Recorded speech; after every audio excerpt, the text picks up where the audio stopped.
Всем привет! Вы на канале Кухня Эвелин. И сегодня я поделюсь рецептом невероятной пышной, воздушной и сочной творожной запеканки из садика. Без манки, без крахмала и без соды. Она отлично подойдет как на завтрак, так и на десерт. А секрет тающей во рту запеканки всего лишь в одном важном действии. И, конечно же, в процессе приготовления я поделюсь каждым секретом вкуснейшей запеканки. Я начинаю, а вы не забудьте подписаться и сохранить рецептик, чтобы не потерять.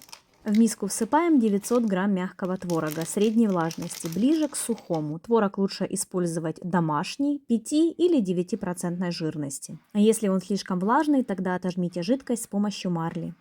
Творог хорошо измельчаем блендером до кремообразного состояния. По желанию это можно сделать, перетерев через сито.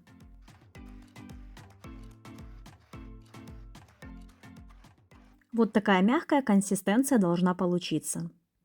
5 куриных яиц разделяем на белки и желтки. Яйца должны быть холодные с холодильника.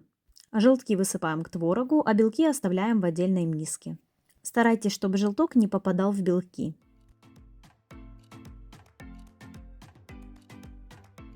«100 грамм изюма с щепоткой клюквы заливаем горячей водой и оставляем на время, пока будем заниматься запеканкой.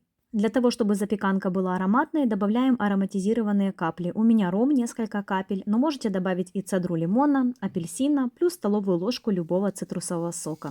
Далее добавляем половину всей нормы сахара, это 75 грамм. Всыпаем 4 столовых ложки муки с небольшой горкой, это 80 грамм.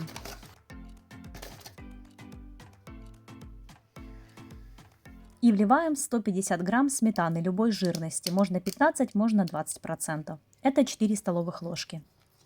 Теперь смесь нужно тщательно перемешать ложкой. Но у меня ложкой не получилось, и я снова взяла блендер и хорошенько все соединила.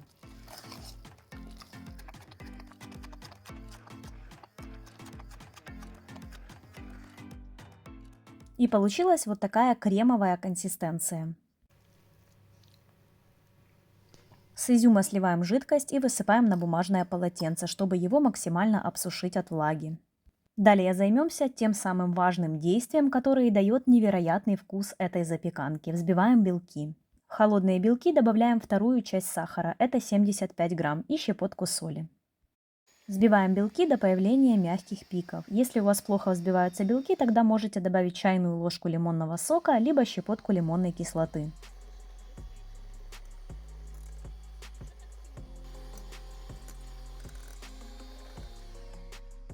Вот такие мягкие и воздушные белки должны получиться. Затем взбитые белки перекладываем в миску с творожной массой. И осторожно, чтобы не повредить структуру белков, перемешайте массу лопаткой круговыми движениями сверху вниз.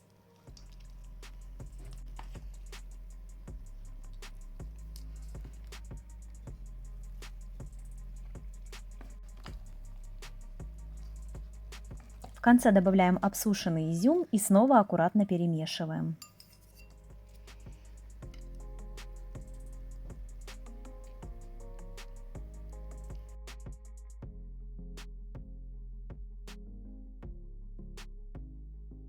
Форма, в которой будем выпекать запеканку, смазываем сливочным маслом. Можно еще обсыпать манной крупой. На данном этапе духовка должна быть разогрета до 180 градусов. Вливаем творожную массу в форму и аккуратно разравниваем поверхность лопаткой. Готовим запеканку в хорошо разогретой духовке в течение 45-55 минут до красивого румяного цвета. Готовую запеканку достаем из духовки и даем немного остыть.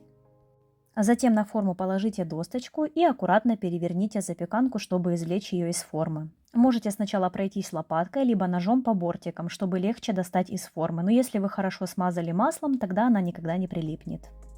Это мой самый рабочий рецепт творожной запеканки. За счет того, что она готовится без манки, она не превращается после приготовления в резиновую тугую массу, а остается воздушной, пышной и очень сочной.